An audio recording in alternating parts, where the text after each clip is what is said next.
You're from D.C. Were you born there? Were you born in D.C.? Yeah, born and raised in Washington, D.C. I live in suburbs now in Virginia. Mm-hmm. And what was your home life like when you were growing up?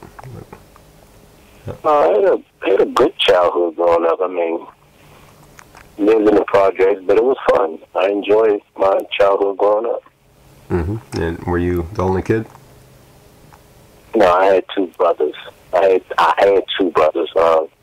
It was me, I'm the baby boy, and I had a middle brother named Michelangelo Corley, and my older brother Antonio Corley. But my brother Michael was killed by a friend that used to box and went to school with me. Mm-hmm. And what kind of kid were you? You were a good kid in school? I was a good kid in school, but I loved to play. Yeah. I was always playing around, having fun. I loved to climb trees and ride bikes. Yeah, sounds like my childhood, man. And who got you interested? And say it again? My legs are scarred up. My legs are real scarred up from riding bikes and climbing trees. Mm-hmm. Yeah. I love doing that too, man. Projects are fun. I grew up in the projects too, man. I wouldn't change it for anything. Me neither, but I mean, it's different now when you have kids. You don't want them to grow up in that type of living that you grew up in compared to the way it is now. So much killing is going on. You're totally right. You're totally right. Yeah. How many kids you got? I got 9. Oh, wow. You're busy, man. 5 boys and 4 girls. Nice, man. And who got you interested in boxing? Nobody got me interested in it. I just hang down the rec center. It's called Kenilworth Parkside Recreation Center. And we used to go down there after school and stuff and play. And they had a swimming pool, pool table, ping pong table, basketball court. And that was one of the spots where all the kids go at after school as a rec center. And at 7 o'clock, that's when the boxing practice would normally start for the kids. Mm-hmm. And at that time, 7 o'clock, it'd be probably almost the time I'd be getting ready to go home because there wasn't nothing else to do down the rec center if you wasn't playing no basketball or into no sports. Mm-hmm. So I looked in the gym, and they were in there practicing. And I did it a couple of days just looking in the door, seeing them practice. I would see them practice and look at it and then just leave. That wasn't something I wanted to do. Mm-hmm. And how old? I was 10 years old. I was 10 years old at that time. I just wanted to play and have fun. Boxing wasn't something I wanted to get into. Mm-hmm. You were 12? Huh? You were 12, you said? No, I was 10. Oh, 10. I was 10 years old, and boxing wasn't something I wanted to get into.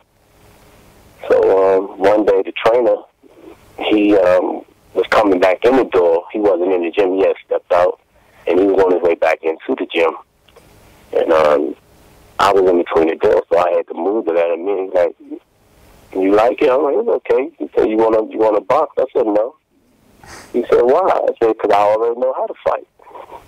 And he started laughing. And when you ask a kid that, most old kids will say, "I already know how to fight anyway." And I said, "I know how to fight already." He said, "Boxing is not fighting." I said, "What's the difference?" He said, "Well, fighting is you do anything in the fight. Boxing is a sport. You wear gloves and you wear headgear, and you throw correct punches." I said, "Oh." I said, "What do you get if you win?" And this was the catch. He said, "Well, most of the time you get a trophy or a medal." And he took me around to the office, and he showed me the trophy case. He said, "You see all these trophies? Some of these trophies are team trophies. Some of them belong to other fighters who just wanted to put their trophy inside the trophy case instead of taking it home." And that was the itch that put the stitch in my life. Ever since then, I knew what I wanted to do. I wanted to box. The reason I wanted to box was to win trophies. I had no other reason to box besides to know if I win, I'm going to get a trophy or a medal. And that was my drive. Yeah. Shane Mosley said that same thing, I think. Everyone wants to try. So it got more interesting when I won the 1995 National Golden Gloves. Yeah. But I didn't know how good I was until 1992. Yeah, Chop, you're answering all my questions, man. I don't even gotta ask you anything. Yeah, I was close to the '92 Barcelona Olympics. I was one fight away. I lost to Julian Willer, and I turn around and see '92 Olympics in Barcelona, and Julian Willer's fighting Oscar De La Hoya. And I'm like, if I would have beat him, I would have been fighting Oscar. So at 1992, I just said, I'm that good? I really can do this? So 93, 94, I did not box. I took 2 years off. A lot of people don't know that. I did not box 93 and 94. I came back 1995, started training for the National Golden Gloves. I fought 30 fights in 1995, 36 fights in 1995. I won 30 of the 36 fights. I won the National Golden Gloves, and that really started my career after that, because I turned pro after the National Golden Gloves, because I fought in the Olympic Festival. I lost to Fernando Vargas. And I said, it's time for me to turn pro now. The amateurs is not for me because of my style and the way I was fighting. I was fighting like a pro compared to the amateurs. The amateur fighter is more busier. I had a more relaxed style of boxing. And what was your record as an amateur? You remember? What'd you say? What was your record as an amateur? You remember that? Oh, yeah, 119 wins and 19 losses. That's a nice record, man. And how old were you when you turned pro? You know, pacify.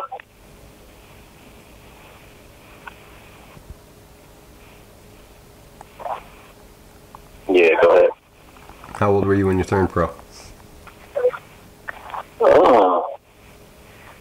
I don't know exactly how old. I can tell you what year it was. 1996, May 17th. I'm 37 now. Yeah, I'm 35. I think I was 21 probably. Yeah. 21 or 22. See, I turned pro on Sugar Ray Leonard's birthday. You turned pro when? On Sugar Ray Leonard's birthday. Yeah, okay. That's a good way to. And that was my manager at the time when I turned pro. Oh yeah. Yep, Sugar Ray Leonard. Yeah. And let's see. I'll ask you about Sugar Ray after, man. Let me see.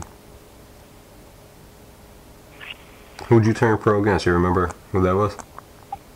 My first pro fight? You remember who it was? I don't know exactly. I can pull him up. I can go to box rec and his name will come right up. I just want to see if you remember. I'm testing you. Usually everyone remembers that. Nah, I don't remember his name, but it's funny because a lot of fighter names I don't remember that I fought and beat. Only the ones that stand out, like Mayweather, Zab Judah, Miguel Cotto, Devin Alexander, Emil Julio. The big names you won't forget. Yeah. Right. Most people do remember their first fight, but I guess they're just a mark to you. You just became a mark. Let me see. And how'd you feel after winning your first fight? I felt good after I won my first pro fight. I knew it was no turning back, no more headgear. I like that. And in your third fight, you fought at the Garden already? How'd you feel fighting? Yeah. It was your third fight. It felt good because it was a great experience. Your third professional fight, and you fight in the Madison Square Garden. And not only that, you're on one of the biggest heavyweight cards. Riddick Bowe and Galata. Yep. And that was a fight that the riot broke out. Were you in the audience still? You were watching that? When I watching the Riddick Bowe fight? Yeah, did you take a seat and watch that fight when it was happening? I was in the audience watching it, and the riot broke out. I headed to the locker room running, taking cover. That was a crazy thing, right? That was a crazy night. I almost went to that fight too, man. That was crazy. I'm glad I didn't go. And okay, you went 17-0-1 before you lost your first fight to Daniel. And I know who I lost to. I ain't gonna never forget his name, Daniel Lujan. That's it. We were in California, Santa Barbara, California. And what happened in the fight? How'd you lose to him? It was a hometown cooking that night. I beat the guy, but they gave it to him. Oh, yeah. And that's the way the cookie crumbles sometimes. And how'd you feel after that fight? Did it affect you mentally at all? No. It just lets me know everything is not going to be fair in the business of boxing. Sometimes you're going to get the short end of the stick, and sometimes you're going to get fights that you shouldn't have won, but they still give you the decision. That's it, man. And you got back in the win column only a few weeks later. You fought right away again. And you fought for the USBA title against Ener Julio. You mentioned how you remember that one. What do you remember about that? Yeah, I fought him twice. Yeah. That was a great fight. That was my first 12-round fight, and he has long, monkey arms. Were you surprised by that? And I never forget that, because in that fight, I took a lot of hits with them gloves that we wore, which was Reyes gloves. And it seemed like I felt his knuckles coming through the. I felt his knuckles coming through the gloves when he was hitting me upside my head. I was like, dang, I can feel his knuckles through these gloves. When can you feel mine? I think he did, man. You know, the second fight, I knew I was going to beat him, because I beat you the first fight, and that was the toughest. I knew you weren't going to beat me the second time. You weren't going to get a chance to beat me and get no revenge. How did it feel to have a belt finally, to get that first title? It felt good. It felt good to win the USBA title. Yeah, could you stop looking at the belt, or you just looked at it all night long? It's funny, because they're sitting on the table downstairs now. Yeah, I still have my moments where I look at them when I won the USBA. My hand was raised in victory. Sugar Ray Leonard was there. When I won the WBO title, I think that's the one that stands out the most. I'll never forget that. I captured that title 2 minutes and 49 seconds of the first round. I'll never forget that time, dude. How'd that fight come up on 5 days' notice? We were scheduled to fight on the card anyway. We were going to fight a 8 or 10 rounder on that card. And I had a vision, a dream, about a week before. I dreamt that, which one? It was Ener Julio was going to fight Felix Flores. I dreamt that Flores had got hurt, and they asked me to fight Ener in my dream. But it was the other way around. Ener was injured because of his eyes, and I had to step in and fight Flores. That's weird, man. So it was a vision that came true. Yeah, I had some visions too in my sleep, man. It's weird, but then they went away. I used to dream about fights and see things exactly the way they'd be, even like the shorts people would wear, the trunks, and it would be exact. Well, let me know when you have one of me. I don't have one no more, DeMarcus. They just left me. When I was a kid, I used to have this dream, because I said I like to climb trees all the time. I used to climb these trees when we lived in Kenilworth, and I get on top of the roof, and we run and play all the time on top of the roof over people's houses, and they had them little gravel rocks, and you'd be running and sliding, and then all the parents would say, y'all better stop playing up there on the roof, or one of y'all slip and fall off. So in my dream, I used to vision myself. I would jump from the roof like a monkey and grab the branches. So when I grab the branch, I'd be grabbing one branch and jump to the next branch. For some reason, I like monkeys and I like trees. So in my dream, I jumped one day and the branch broke. And I fell all the way down. I hit the ground. Boom. No, in the dream, I didn't hit the ground. But in real life, this happened when I was about 11 or 12 years old. Playing on that roof again, I jumped. And the branch I grabbed wasn't the right one. It broke. And I fell for real. In the dream, I didn't hit the bottom. I always would wake up before I get to the bottom. In real life, I hit the bottom. I ran flat on my back. Me and my friend, he was still climbing down while I was falling. And I can look up and see him climbing down, and I was like, my hands were moving like in a movie. And then when I hit the ground, I'd never forget the sound. So I said, boom. I said, and knocked the wind out of me. Yeah, man. That's crazy. And when he came down out the tree, you sound like a bird when you hit the ground. He started laughing. I said, William, it's not funny. I can't breathe. So I went in the house. I ain't get back up in the tree no more that day.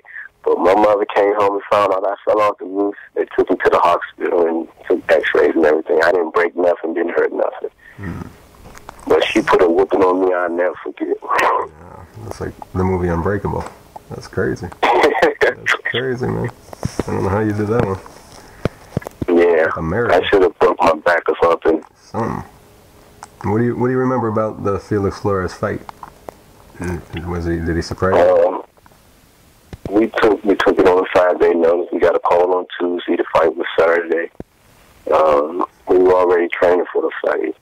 And when opportunity knocks on your door, you being a fighter, you should be ready at any given time. That's your job. That's what you love to do. And we got out the gym, went home that day. And my manager at that time was Kirk Cashwell. We were on my mom's house where I stayed. And he was on the phone, and he was saying, yes, Dana. I let him know. I see, would he be interested? He said, I'll call you right back. And he started laughing. I said, no, what, Kurt? He's like, Slim, I think your dream about to come true. I said, what? He said, when you said you had a dream that you were going to fight one of them? I said, yeah, you did. So Flores got hurt. He said, no, it's the other way around. He said, you got cataracts and you got to have surgery. They want to know, would you take the fight? But after you win, if you win, then you got to get near a mandatory rematch. I said, yeah, let's take it. He said, you sure? I said, Kurt, I'm ready. Let's take the fight. You got better after you won the title too, didn't you? Some people lazy. I got better. Yeah, you got better. It doesn't always go that way. Yeah, it was a lot leading up to that fight that I was dealing with in my life, though. That really pushed me and motivated me to fight the way I fought that night. Nobody know about it, only my manager knew. Yeah. That's not the time your brother passed away, right? No, my brother was still living there. Okay. And you said it felt real good to win the WBO title. That was my next question. So that was your proudest moment, right? Like, at that point? That was my proudest moment. And then you fought Julio again in the rematch. This time you won a unanimous decision. That's what made him stand out with the monkey arms, because I knocked him down, and he had one hand on the canvas, and his other hand still hit me in my face. I'm like, God damn, how did I knock you down? You still hit me from off the canvas. So he got some long run. His reach was like a 73. Yeah, wow. And after that, when you started fighting like a who's who, you fought Randall Bailey. What do you remember about Randall Bailey in that first fight? It was good because me and Randall, we met each other years ago when I was working with Pernell Whitaker. We were in Florida. Pernell was getting ready for the Rivera fight. I think it was the rematch. They were getting ready for the second fight with Rivera. And Randall was in the gym at that time. I'm like, man, he's a good fighter. Strong, right hand, had a beautiful right hand. I'm like, yeah, okay. He might be somebody I have to bump with one day in life. So we talked and exchanged names and numbers and stuff. And years went by. I never thought we'd fight each other. And then come to find out, he was promoted by Don King. I was promoted by Don King. And they wanted us to fight. And was that the camp that Ivan Robinson was in, and Arturo Gatti and all them? David Tua? No, they wasn't there. No. So what were you? Yeah, I sparred with Pernell before we got to Florida, and then that's where I met Randy at. And how's sparring with Pernell go? I didn't even know you did that. That was a great experience. He's one of my legends. I only had 3. Pernell Whitaker, Sugar Ray Robinson, and Marvin Hagler. And I learned so much working with Pernell. It was just like me fighting an image of myself when I got a chance to spar with him. And then Zab also came down to camp, and then he was working with Pernell, so we knew we would end up meeting up eventually. Yeah, you met up pretty much right after that, huh? Right after. Yeah, that fight was like a premeditated fight because that fight wouldn't have happened unless the thing kicked off in Jersey at the Bernard Hopkins. And I think it was Bernard and Robert Allen, I think the fight was. Mm-hmm. Me and Zab had got into a fist fight at the press conference, at the fight press conference. So that would really kick the fight off for me and him to fight each other. Who started that one? You or Zab? It was Zab. I'm a quiet guy. Zab, you know, the New York guys, they call it popping. We just say always talking trash. But they was popping stuff. He had his brothers there, so he had to make sure he stand out. Mm-hmm. And they were saying, yeah, Zab chop right there. And Zab like, it's whatever. And then I was like, what you mean it's whatever? It just escalated. So we were in each other's face talking, and then Zab just sucker punched me. And then the fight was on. They broke it up, and then that made it even more interesting for Don to be like, we got to make this fight happen now. I know Don was happy. What was it like being with Don? What do you remember about dealing with Don? Got good memories? It was a great experience. It was a great experience working with Don for 7 years. Not just 3 years with a 1-year option. We did the first 3, and then we turned around and I signed another 3 years, and we had a 1-year option on it. So it was 7 years experience with Don. It was a great experience. I just don't like the fact that when I became world champion, if you can look at the dates, I won the title in June. I didn't defend the title until the next year. It's not Don's fault, but the economy took a real big hit then. That's when 9/11 happened in September. Mm-hmm. So boxing was at a halt. And I know I wasn't the only one that suffered. Pretty much everybody who captured the title that year or the year before was suffering because nobody had no income coming in. So you have no... So I didn't defend my title until the next year, and I think it was January, I think the 19th, or January the 4th. I fought Randall Bailey, I think it was. Mm-hmm. Mm-hmm. And then after the Randall Bailey fight, I didn't fight again until the next year, though. Don set me on the shelf. I don't know why. He does that. I don't know why he does that with so much of his talent. He'll just like let him not fight at all. Strange, man. Yeah.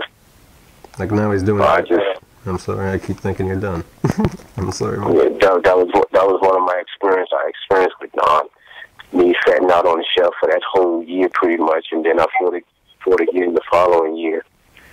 And then I think before Zab after that, I'm correct? Mm-hmm. You fought Zab, yeah. And you lost a close split decision. Yeah. What do you remember? And then we were trying to get a rematch with Zab, but Zab was like, nah, we're going to go ahead and probably do one defense, and then I'm going up to welterweights, and he got Corey Smith. And what do you remember about the fight? Did he surprise you at all? No, it didn't surprise me at all. Hold on. Oh, he got the door. That's Gia. It didn't surprise me. It was a boring fight. 2 southpaws fighting each other. Both of us are slick boxers who's looking to counterpunch. We do a lot of counterpunching. So the fight was pretty much like a chess match. Who was going to make the first move? Zab caught me early with a nice jab, and he threw like a cross. It was a cross, but it came from a little awkward angle. He shot it downward, and I caught the full effect of it. But when you've been fighting since you were 10 years old, you learn how to do little things like maneuver and break your fall if you ever go down from climbing trees and stuff. So when Zab landed the big left hand, I broke my fall by pulling him with me. Mm-hmm. And the referee, I think it was Joe Cortez at that time. When I went down and I pulled Zab with me, it broke my fall, made Zab fall, and it gave me a chance to actually get myself together because I was hurt when Zab beat me with that shot. It was a good flash left hand. And I took the 8 count, got myself together, and after that I knew I had to really get back into the fight because I was down. I thought I won the fight. I thought the fight should have been a win on a split decision my way, but they gave it to Zab because of the knockdown. And I have no disputes about it. He got the knockdown. Without the knockdown, I should have won the fight. Mm-hmm. Yeah, I thought so too. It was a good fight, close fight, no doubt about it though. Good fight though. And I'm hoping, well, I ain't hoping. I hear you. It was boring, but Zab is boring. He likes to like put people to sleep and just do his thing, you know? That's what Zab is. Yeah. And did you feel okay mentally after that fight? Or did you? I felt great mentally after that fight. I knew Don was setting me on the shelf for a minute before I fight again, and I just couldn't wait to get back in the gym and start training, and we were trying to get a rematch, but that didn't happen. Mm-hmm. And that was my manager's fault because in the contract, me being a champion, you should have made sure we had a guaranteed rematch. Mm-hmm. And the next fight I'm sorry, man. I think you're done. I'm sorry, man. Huh? Just tell me when you're done. What's his name? Say it again? Who did I fight? Who was it after that? You fought Floyd. Fought Floyd right after that. Floyd? Yeah. Yeah. I think it's a step up. Yeah, I fought Zab 2003, for Floyd 2004, yeah. And that was a Bob Aaron's fight. Don wasn't trying to get us no fight, and Floyd was stepping up to 140. They got permission with Don to do the fight, but other than that, they didn't care. Now, when you fought Floyd, we didn't know how good he was, but you rocked his whole world that fight. What did you feel when you hit him with that punch? Before the punch, I was studying Floyd, and I watched a lot of footage of him. I seen how he fight, and I knew if I can get Floyd to exchange with me, I would have a bigger chance of winning the fight. And that was the game plan that we trained for. We got to get Floyd to exchange. We don't want him to set the tempo and box. Because if he box you, then he's going to box up you, right? So our game plan was to be aggressive and keep coming forward and get Floyd to exchange. And we did that in the early rounds, and Floyd did an exchange, and he seen that he wasn't strong enough for me. And when I heard him, he changed up. He went to plan B. He started boxing, and me not being an excellent boxer, how you going to be the excellent boxer if you're not an excellent boxer? And he boxed me. He picked me apart. I couldn't catch him again. So did he surprise you, though? Yeah, he did. His hand speed surprised me because, like, two of his knockdowns, they wasn't even knockdowns. I just took a knee. Why? Because his hand speed was so fast at that time. I was trying to block. I was blocking punches on one side, and he was shifting his body and throwing punches so fast. I was getting hit on the left side when I was blocking on the right side, and shift to the right side. He was going back on the left side. So I took a knee. I said, "This motherfucker punching too damn fast." I take a knee. He got to stop punching then. Common sense. I mean, you take a knee, then the ref won't count before he stop punching. Damn, this joke was fast. How can I just slow him down? But he wouldn't slow down. You know what I noticed about Floyd? He never telegraphs his shots at all. He just, like, shoots it right out. You don't see anything. Yeah. It's tough. It's tough. Did you know he was going to beat Zab when they fought? Did you know? Oh, of course. I trained with him. I trained with him. I sparred with him for that fight. Oh, yeah. I learned a lot from Floyd. Is he a cool guy? What do you think of him in his person? He's a real good guy. I mean, his image is just for exposure and media, but behind, when the camera's not there, Floyd is just a normal Floyd. He played with his kids, he had fun, he talked trash, loved to play games, eat his gummy worms. You wouldn't think it was Floyd if the camera wasn't around. Like, damn, that's how he is. But lately, since I've been saying as he has gotten older, he's acting the way he acts when the camera's not around now. Yeah. And then you came back and you dominated Daryl Tyson. And then you fought another young lion. You fought Miguel Cotto. Yeah. Your old belt. What do you remember about Miguel?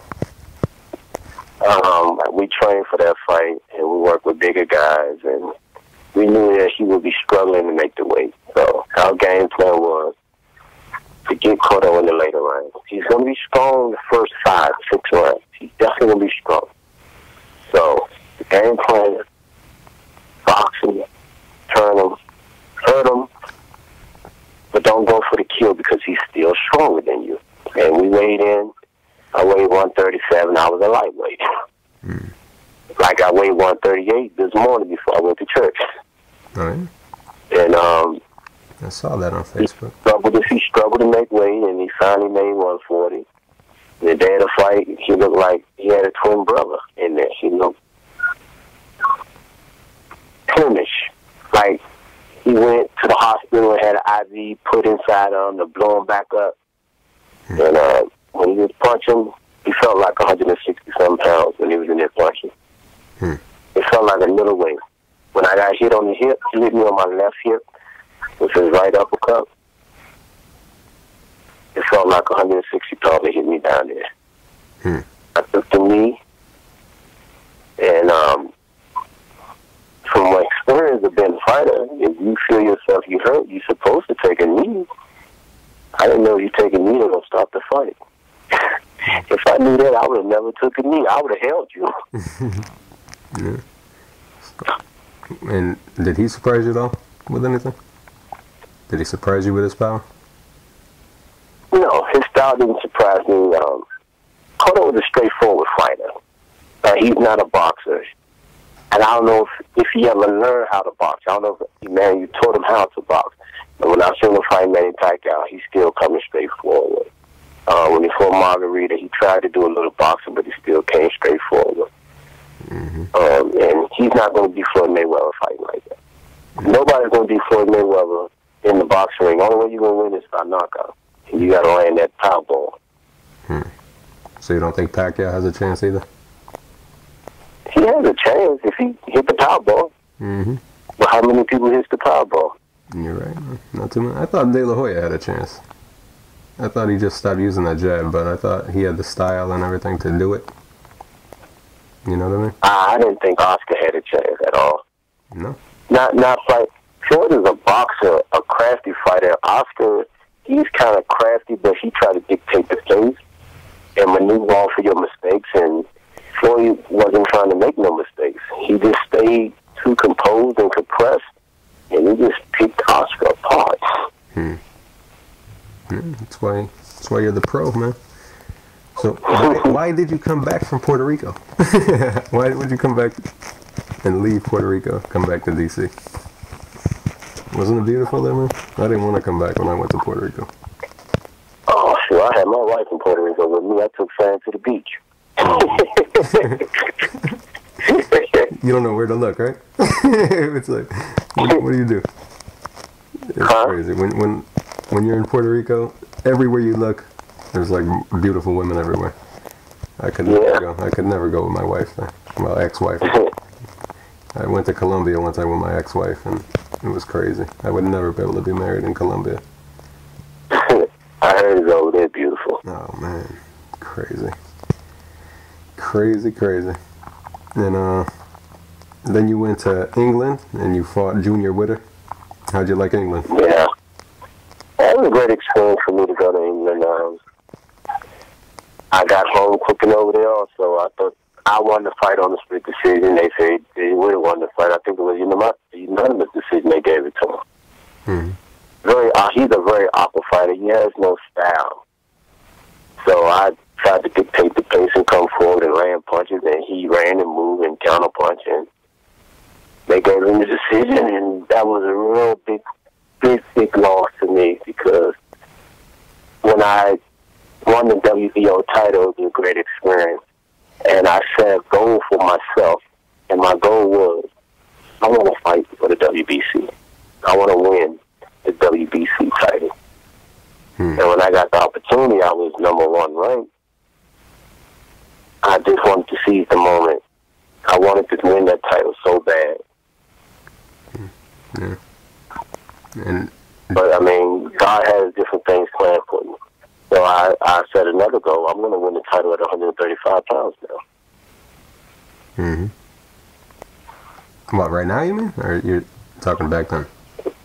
I'm going to go down to 135 pounds this year, and I want to fight for the WBC title, and I'm going to win it.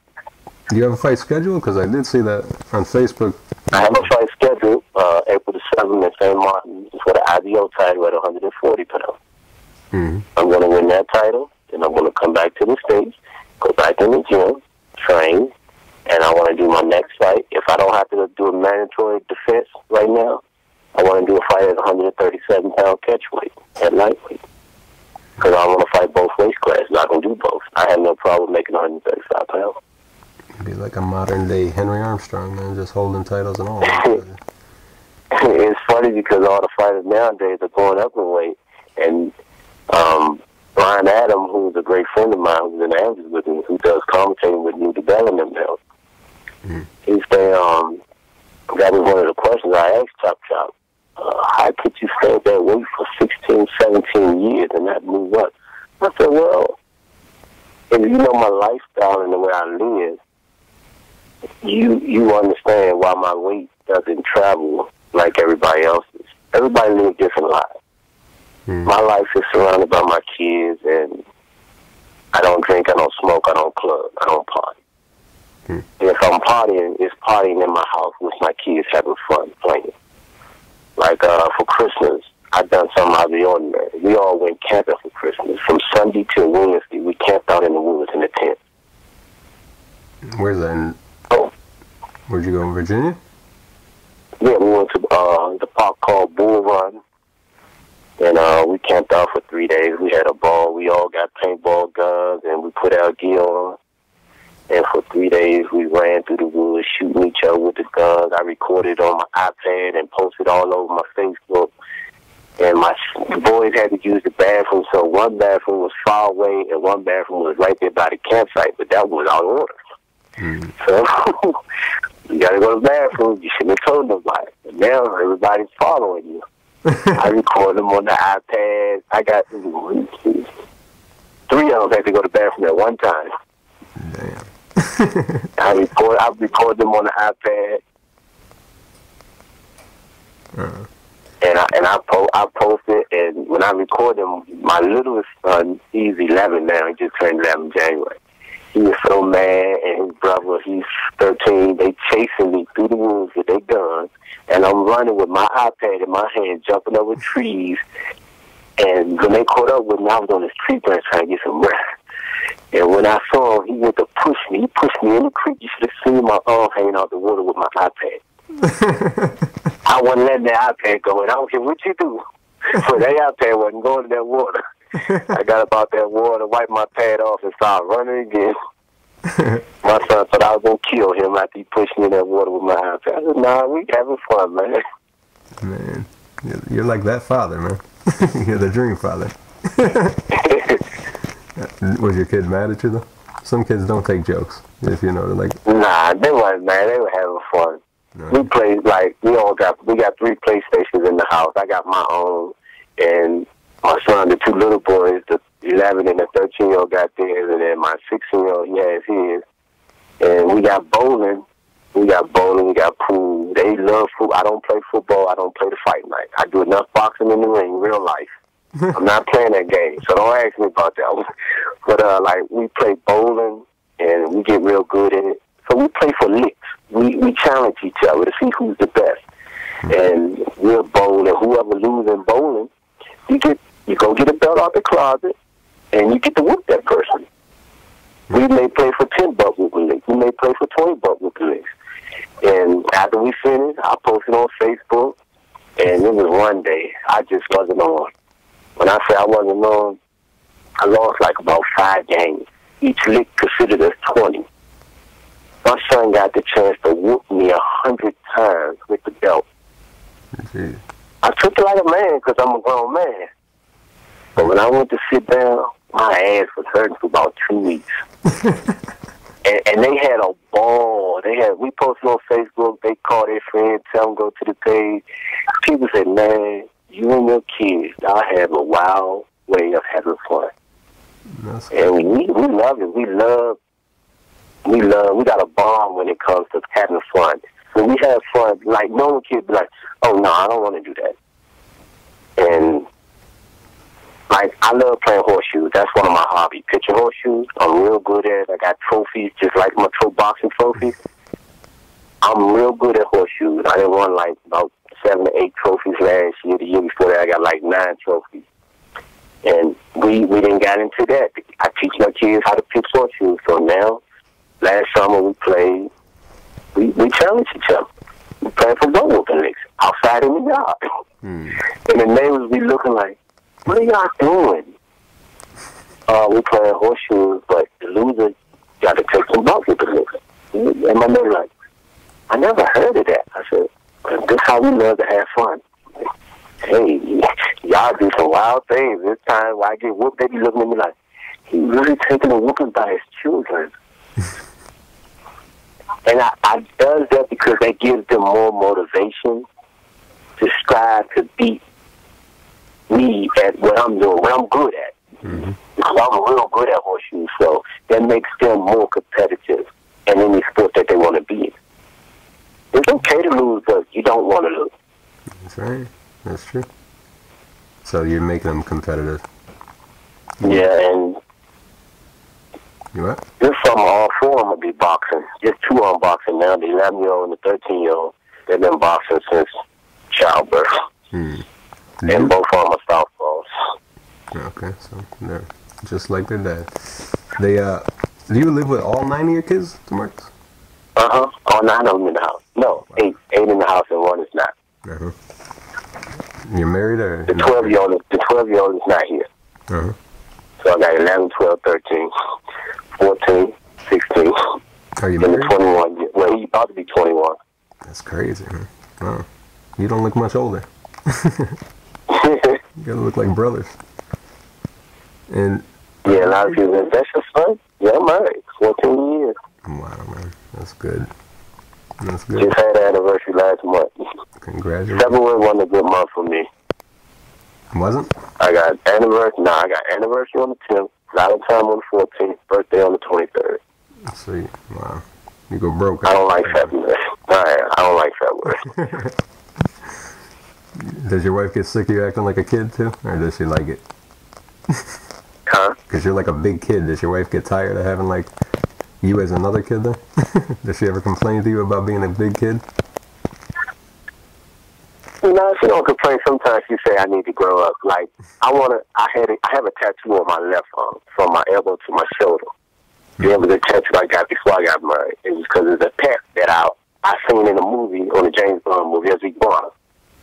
I seen an iguana on, I think it was one of the James Bond movies. And ever since I seen the movie, I said I wanted one. So I got me an iguana years ago. And he was a baby. I kept my head for like 6, 7 years. He got big, and I said, this will be my tattoo. I named him Tarzan. So I got him on my arm. And now there's another guy who has a tattoo, not a tattoo, but an iguana, and he's thinking about getting rid of it. And she's like, you need to grow up. You don't need no more iguana. She's afraid of reptiles. And me being a big kid, I love to play. I'll let her run around the house. And then you got to stay in the room with the iguanas out. But the kids, they all love it. Man, see that? You're a good father, man. That's what's up. Because most people, 9 kids, they'll be overwhelmed and stuff. You know? We have a ball. You wouldn't think it was 8 kids in the house, quiet as this house be at a certain time. Like, they got school tomorrow. Everybody's pretty much winding down, getting ready for school. We already ate dinner. And I eat like a racehorse. I can eat, but I just don't gain no weight. That's good. I wish I was like that. I gotta eat like peanuts all day. Fat as hell. That's how I am, man. Then let's see. Where are we? Okay, tell me. We're all over the place. Then you went back and fought. It's funny.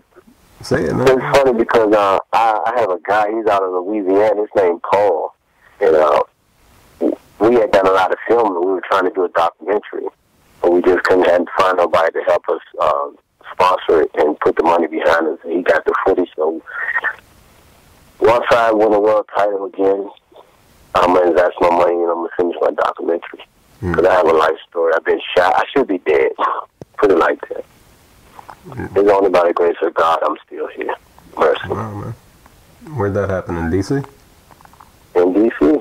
I was shot twice with a 9mm. Shot in my leg and in my spine. Directly in my back. That's crazy. I never even heard of that, man. Didn't know that happened to you. That's crazy. 1997, November 26th, day before Thanksgiving, on a Wednesday. God, you were already popular then. That's crazy. How did I not hear about that? So how long were you out? How long were you out? 2 weeks. I was back in the gym training. That's crazy, Chap. Man, that's crazy. That's a shot November 20th. Probably January that following year, 1998. That's nuts, man. They know who did it? Yeah, the guy named Torrance Walker shot me, but I didn't snitch on him. You don't want me to put that name in there? I won't. Okay. You can put him in there. All right, man. Let's see. Talk about Devin. Even though, like, your outside of the ring stuff's more fun to talk about than your inside of the ring stuff. But let's talk about Devin. What happened at the Garden on Devin Alexander? Were you surprised he was only 13-0? I wasn't surprised. He had a great amateur background coming out the amateur, and I looked him up. We took the fight on the short notice. We got the call. I think the fight was January. What's the date on that? 19? I'm not even sure about that. I don't know. I'm not even near my computer. We took the fight on the short. We took the fight a couple of weeks before the fight happened. And did he do it? Yeah, we took it in December, and the fight was in January. Okay. But I'm always in the gym. That's why they give you a phone. Hey, one fight? I'm in the gym. I'm in shape. Give me a heads up, like, we got a phone call to fight. Not Anthony, but Lamar Peterson. But I was working with Shane Mosley last year for the Manny Pacquiao fight. They called me 10 days before the fight. Hey, we want you to fight Lamar. They're going to pay you $50,000. I said, no. Why? Because I'm training with Shane Mosley, and I'm sparring like I'm Manny Pacquiao. I'm helping him get ready for his fight. I'm not training for no fight. It's a different. Yeah.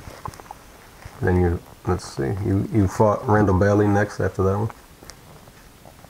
Yeah, and, the rematch. Yeah. Then Randall did the rematch. Yep. And what'd you think of that? What happened in that match? Why would you lose to him after you beat him already? What happened? Did he get better? No, he didn't. Well, I don't know if he got better now, but that fight I fought the wrong. I should have fought the first game plan. The way we beat him the first time was boxing, moving my head. As you get older, you want to slow down a little bit, and I know I can punch, so I didn't move my head as much. I knew I still can punch, so I didn't let him move the head that much. And they put that right hand on me, and down I went. And then in 2009, you fought 2 times in Kazakhstan. And Montel Griffin told me how he loved it in Kazakhstan. What'd you think of the people? Did you like it there? I like Kazakhstan. It's a great place to go and visit for a couple of days, couple of weeks, maybe a week or two. It's nice. They treat you real good. I captured 2 knockouts over there. Yeah. And then I went back, and they started sticking the knife in me. So... Yeah, they started sticking me up. I beat one guy, beat him so bad, made him bleed real bad, cut his face all up, knocked him down. And they said he won, split decision. That really took a lot out of me. Where's that? But when you're in the... Where did that happen? When you came back from your 2 wins in Kazakhstan? Yeah, the 3rd win, I lost. They didn't give me that one. They robbed me that one. I thought you fought 2 times in Kazakhstan. Fought 3 times then? I think it was 3 times. Well, it was somewhere in Russia. Put it like that. Yeah. I've been in there a couple of times. Different parts of Russia. Yeah. Yeah, the first 2 were knockouts in the 8th round. Both knockouts were in the last round. Yeah, you were unbeaten in Kazakhstan. That's what I was going to say. Like, why'd you come back from there? I asked you about Puerto Rico. You're unbeatable in Kazakhstan. You must think you're like the greatest of all time. Like Freddie Ray. Let's see. What did you think about Freddie Garcia? Freddie Garcia? Yeah. Had a fight. What that fight was? And that was like after you got back from Kazakhstan. You don't remember anything about Freddie? Maybe that's better. It's not Freddie. It's Freddie Hernandez. Was it Freddie Hernandez? Boxer? On Showtime. You might be right. I saw Freddie. I know I'm right. You talking about we fought in California. Okay. I got knocked out in the 5th round, right? I think that, yeah, that's it. Yeah, that's Freddie Hernandez. My bad. I got the right information there, man. Thank you. What'd you think of that? It was a great fight. I stepped out of my class. I went up to welterweight. I was testing the water, saying, can I train with the big guys? I can box them, but I got caught with a shot I saw coming, and I was just too much on it. It was his right hand. He threw overhand right, and I saw the shot, and my hand wasn't where it should have been at to block the shot. Too much force coming down. It was a downward punch. It was coming down force. He hit me on the button. I went down, and I was hurt. And that punch, it wasn't like the Zab Judah punch. Zab Judah knockdown was just a flash knockdown, but I felt it. That welterweight knockdown, I was hurt. And I knew right then and there when I hit the canvas, and if you ever watch that fight, you'll see me. I kicked my right leg out, like to see. And I feel it. And I didn't have no feeling in it. It went numb for a minute. I said, no, I'm not getting up. I just sat there. But you were like, still, you knew what was happening though? Yeah, I knew what was happening. I knew I got hit and I got hurt. And that's a lot of things with fighters. They don't take time out to learn the sport, to know when you're hurt and when you're not hurt, and what you should do if you ever get hurt. That's true. Then you went to Argentina and fought Maidana. You became like a world traveler, I guess, right? What was Argentina like? Yeah. It was Buenos Aires was nice, it was beautiful, great weather, and Maidana was a great fight. We went to go to war, and I thought I beat the guy, but they say, you ain't gonna get this in Argentina, not against my fighter Maidana. Marcos Maidana, you're not gonna win. So you get them decisions sometimes. I thought we won. A lot of people thought I won the fight. His people thought I won the fight, but it is what it is. Did his power surprise you? No. I wouldn't say his power surprised me. Did you think he was going to beat Devin when they just fought? No, I didn't think he'd beat Devin. I knew he wouldn't beat Devin. Devin would be too much skill and too much hand speed. And then I didn't know they were fighting that welterweight. I didn't know both of them stepped up. I talked to Devin today. Are you cool with Devin too? Yeah, man, Devin cool. If you ever noticed, I have my own line of boxing shoes now. And Devin, his shoes should be arriving to his house tomorrow or either Tuesday. Nice, man. Wow. Becoming a businessman too. What's the name of your I'm always into the fashion. It's Corley Sports Apparel. That's the line. It's called Corley. I'll put a link on this interview, man. That's cool, man.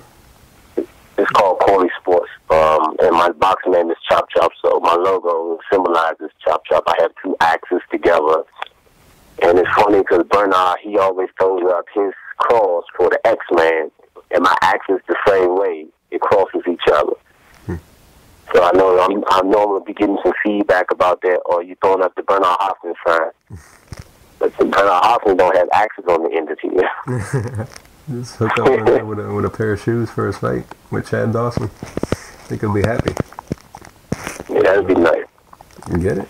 Dude, really? You can do it, man.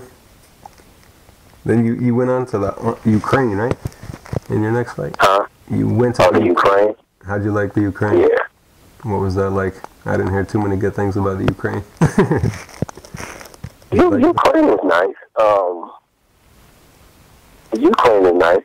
Mostly all the places in Russia are nice. I have no bad experience in Russia, except when I went into amateur. I don't know what part that was. I think I went to Odessa. Mm-hmm. In the amateur 1995, we went over. That was the only bad experience, the first time I ever went. But ever since then, every time I go to Russia, I have a great time. Beautiful, the scenery. Like in Kazakhstan, the last time we went over, they have these shifter cars like they have down in Florida. They real fast go-karts. Mm-hmm. And the day before the fight, I'm a person that like to be alone, travel in packs. So I may have maybe one or two people with me. But we went to Kazakhstan. Wasn't nobody. It was just me, my trainer, my manager. So I found out they had the little racetrack around the corner from the hotel. Man, I went around there and got them go-karts. I was racing their car. They go so fast, and they be turning them corners. After you get finished racing them cars for about 5 to 8 minutes, you get out that car, you be like, God dang, I am sore. The next day I woke up, man, my back was sore, my butt, my legs. I'm like, it feels like I've been in a car accident. I had to think, what happened to me? That's funny, man. Yeah, that was a workout driving that car. Man, I've never even heard of that stuff happening. And it's like big there? It's like it's popular to do there? A lot of people do it? A lot of people drive them cars. They have a track here in Virginia by Dulles Airport. But their track, you have to be a certain age to drive the cars. But that sport is real big. I would love to get in it for my kids, get my kids into it. To teach them how to drive, race cars, and just drive a regular car. What is it called? What? They're called shifter carts. Shifter carts. Yeah. They fast. They go carts, but they fast. They got some that go up to 70, 80 miles an hour. Wow. That's they cool. fast. It's a rush that you're going to get when you're driving real fast. Mm-hmm. It's not the bumper car ones. It's racing cars. Yeah. Do they drive them on the regular streets too? Nah, you don't want to put one in the regular street compared to a regular car. Nah. They small. You're on the ground, literally. Oh, okay. Yeah, I don't want to do that. You put them on the track. They race on like the asphalt tracks, real slicks. Mm-hmm. They fast. Never heard of it. I'm gonna check that out though. And then, what did you do? What did you think of Fedchenko in Ukraine? Were you impressed by that guy?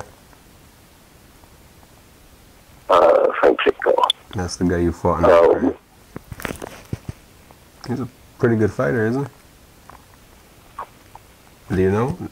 He don't surprise me too much. He didn't surprise me too much that fight. He had nice long arms. Good reach. So none surprised you though? Nah, he don't stand out. Then you went back to Argentina again for the Matisse fight. What'd you think of him? Yeah. I think a lot of him. He's a tornado. We watched the Zab Judah fight, and Zab got the decision, but that was a close fight. Yeah. Yeah, and we knew going to that fight he was strong. And me, I'm not a natural 40-pounder, but I'm fighting 140 since I've been fighting 140. And he was just too much for me that fight. Okay, yeah. You busy, man?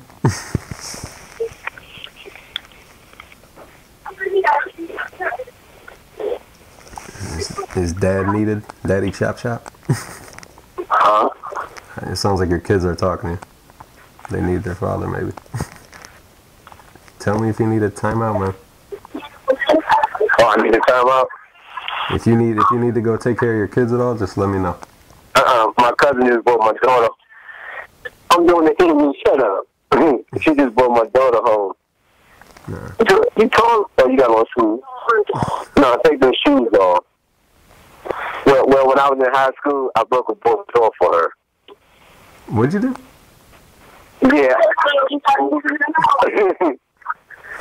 Yeah, I was my 12th grade year, her 11th grade year, and this boy, he was disrespecting her, saying, "Ho, get out there and make my money." And she came and told me. And I'm very quiet. I'm the humble guy, so I went over and asked him. We were in the hallway by the lockers. I said, why you tell my cousin, why you call my cousin a hoe and tell her to get out there and make your money? He's like, cause that's what she is to me. Like, I appreciate, you know, disrespect her like that. And in high school, I was a quiet guy. I was on the swim team, and I was at home economics. I was a seamstress. I can sew. And he was with all his buddies, and he was going to say, his boy was like, his name was Donald. He was like, and Donald, ask him what's up. And me growing up in the project, you ask somebody what's up. That means you want to fight. Mm-hmm. No, I ain't go back upstairs. In the bathroom right here. There's something in the other bathroom upstairs. And she asked me, what's up? And when you say you ask me what's up, okay, I'm a 5'1". I'm not going to give you a chance to 5'1". You ask me what's up, I'm going to show you what's up. I hit him with a right hook, left hook, and down he went. I broke his jaw, and then I walked to class. And a few minutes later, they called me on the intercom. DeMarcus Corley come to the office. I went to the office, and I wasn't a trouble person, so everybody knew me in school. And they knew I was a boxer. They always saw me doing road work at lunchtime and stuff. And went to the office, and security, they knew who I was. They had the police there. His name was Officer Campbell. He knew who I was. And he said, what happened? I said, he was telling my cousin, he called her a hoe to get out of the corner and make his money. And I just asked him, can he not disrespect her no more like that? Because she's not a hoe.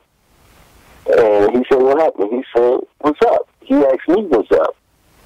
And we got in each other's face when he said, what's up? And I showed him. He asked me what's up. I'm not going to say what's up back to you. Then you hit me. So he said, what you mean? I said, when a person asks you what's up, that means you want to fight. I don't think he knew. So he asked me.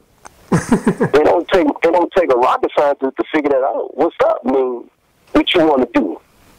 So I showed him what I wanted to do. We in each other's face. You say what's up. Let's do it. I ain't gonna talk no more. Ain't no need talking. We already in each other's face. What we got to talk about? Yeah. I said, I hit him twice. He said, you know you're a boxer. I was still amateur then. He said, you know you're a boxer. Your hands are registered. You can't be hitting nobody. I said, Officer Campbell, I know what I've done was wrong, but I fired first. I said, I'm willing to take the consequence, whatever y'all gonna do, but I had to fire first. So I got suspended for 3 days, and then came back to school, and he came back to school after he got himself together, and he had wire on his mouth. And after that, that was my 12th grade year, but so no, I never got, that's the good part about it. Me being a boxer since I was 10 years old, I had my first fight when I was 11. I never got into a fist fight in school. Through junior high school, through elementary, junior high, and high school, that one fight. That was it. Wow. So you didn't feel like you had to prove yourself to anybody? No, boxing has really helped my life and my career and my family because it has made me humble. And like I try to tell my son, one of my sons, a 13-year-old, he knows he can fight. If you know you can fight, you don't have to prove it to nobody. Just do it when you get in the ring. And I had to chastise him a couple of months ago when my wife emailed me this video of him from his iPhone. He has an iPhone. She said, "Do an email through my iPhone. He's at someone's house fighting them." This was just when I was getting ready to fight in January. You should have know how much my blood pressure went up from getting that daggone email. If I could have reached through the phone and grabbed him, I would have. You know you can fight. Why are you out there trying to prove yourself? Only do that in the ring. Then ain't like we live in D.C. no more. We out here in the suburbs. We're in Virginia. People call the police on you quick. I can count on my finger how many of me live around here. You're funny, man. About 5 of us. It's 5. And my friend across the street, he black, but he next with a white woman, so it's just him. And he a cop. But you know, he gets it bad. Damn. I didn't think it'd be this funny, Chap Chap. I didn't know. Oh, man. And that was before your fight with Bracero? That's when that... Yeah, that was before the Bracero fight. Maybe it got you going, man, because you kicked his ass. No, I was fighting. That Bracero fight, that was frustration from the last fight in Russia when I fought Ruslan. Yeah. Because I beat Ruslan. I busted him up worse than I busted Bracero up. And I knocked Ruslan down. And they didn't call it a knockdown. You hit a guy, and he go down, his hand touch the canvas through the roof. That is a knockdown. But the rest of no slip. So we already know you don't knock the person out when you're in that country. You ain't getting the decision. Yeah, especially in Russia. I heard Russia's worse than Germany even. You know what I mean? Yeah. So when we took the, go ahead. No, I was gonna back up to the fight with Delorme. What do you think of the Puerto Rican Delorme? A lot of people think he's the future. What do you think? He was a good fighter. Delorme was a good fighter. He got good punching power. He reminded me of Freddie Hernandez, with right hand. All right. So you got good. I was in that fight, and I knew I was losing on the scorecard, so we were trying to get the knockout. That was a DeBella fight also. And on that knockdown, he caught me off a turn. I went to turn, and I got the picture of that shot. When I was turning, and he had already planned his turn. And as I was making my turn, he fired. He fired 5 miles. And he was laying, pow. And down I went. How do you feel when you do you get pissed off when you lose, or you just leave it in the ring right away? I never gotten pissed off, but some of my losses really hurt me mentally. Like the first one was Cotto. That was mental. That hurt me a lot to know that you can do that to fighters and expect good out of it. And then, like when I went to Russia, like 2 of the Russian fights. One, when I beat this kid, so I don't remember his name, but I beat him so bad over there. His face was leaking blood. I knocked him down. I had a mohawk that night also. And then they said I didn't win. That crushed me. It almost brought tears to a grown man's eye. Almost shed some tears. I took a deep breath. Okay. And then I had to come home and explain to my kids. And then they watch the fight. And then they see it. And they be like, Dad, why are you still boxing? Why are you doing this? And then I have to tell them, there are going to be times where you're going to win, but you're not going to get the decision. And both of them have experienced it already. And it hurts my wife. She really gets upset when she sees her child out there fighting and win the fight. But because of favoritism that they already have against the other fighters, you don't get the decision. My son, I have seen both of them cry because they beat the guy, but they didn't get the decision. And I tell them, don't cry. Don't let nobody see you cry. You want to cry, go in the bathroom. But you don't let them see you cry out here. I know it hurts. It don't even make you stronger. Are you talking about the time you lost or the time your sons lost? I thought you were talking about when you lost. When you went to Russia, right? Chop chop.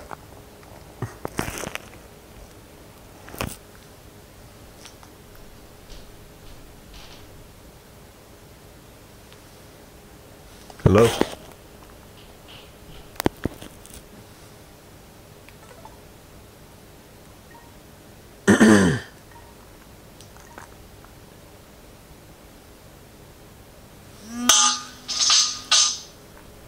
Hello? Hey. Did I do that? I'm sorry if I did. Nah, it just dropped. I'm sitting in my living room, man. It dropped. Yeah, okay. And I didn't know who you were talking about. Were you talking about when you lost the fight and you felt mad, or was it when your sons lost? No, when my sons lost, I tell them, don't cry. Don't let them see you cry. Okay. But when I lost in Russia, I wanted to cry. A grown man, I wanted to cry. Mm-hmm. This is me. But I just sucked it up, took a deep breath. I exhaled. I said, man, this ain't right. What they doing to fighters. Mm. And it makes me stronger inside mentally. Yeah. And then when we took the Ruslan fight, I knew I had to knock this guy out. And that was all my intention, to knock him out.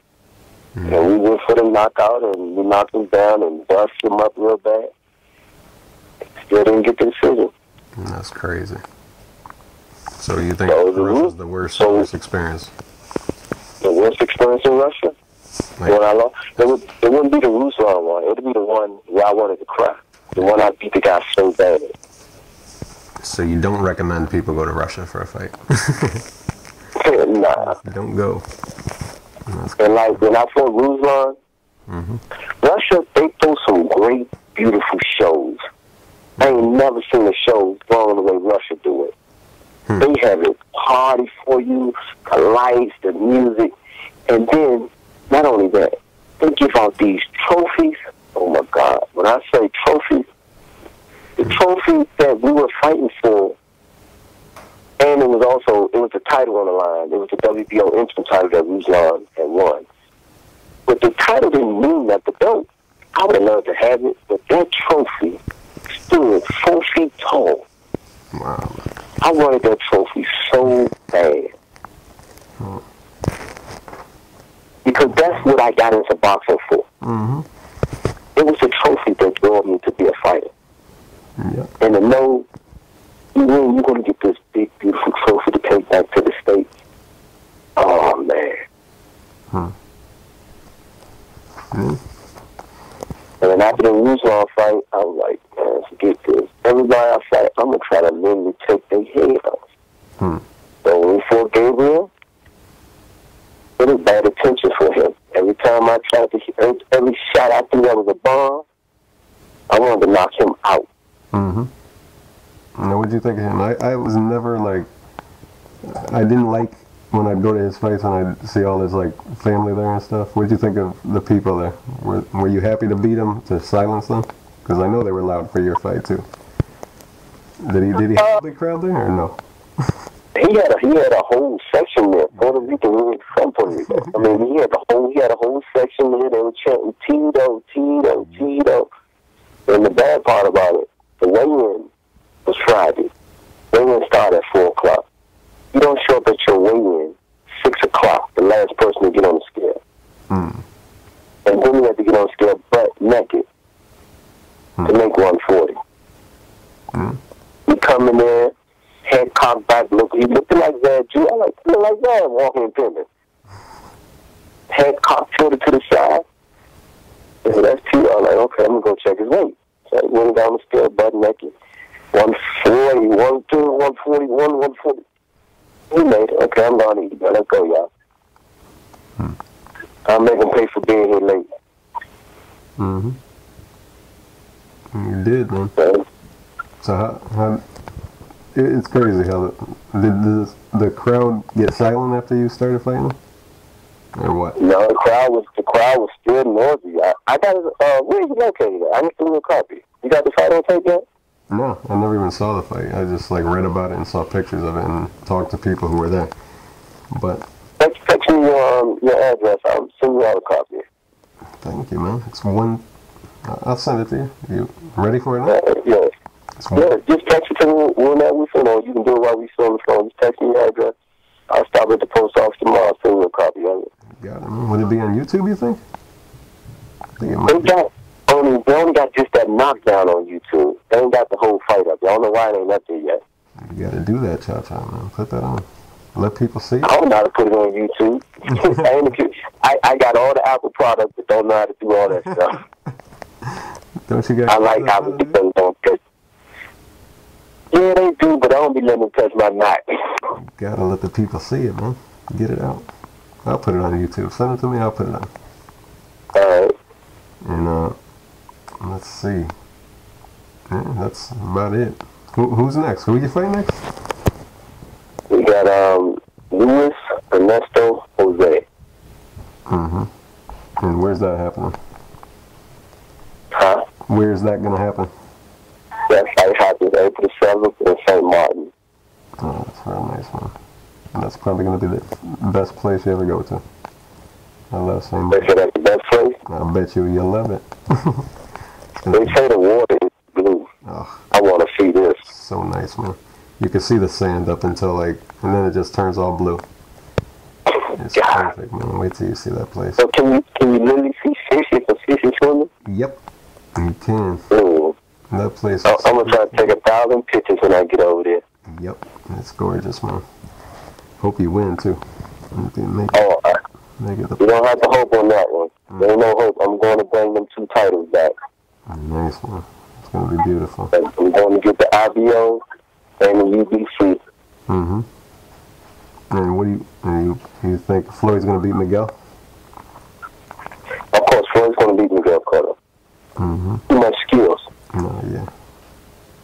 So, out of all the places you went to so far, where's the favorite place you went to? My favorite? Argentina, maybe? No. Argentina was my favorite. I would say, the capital of Kazakhstan, Astana. It's beautiful there. I found out that that's the capital, but it's only 10 years old. That place is only 10 years old. Everything is still new.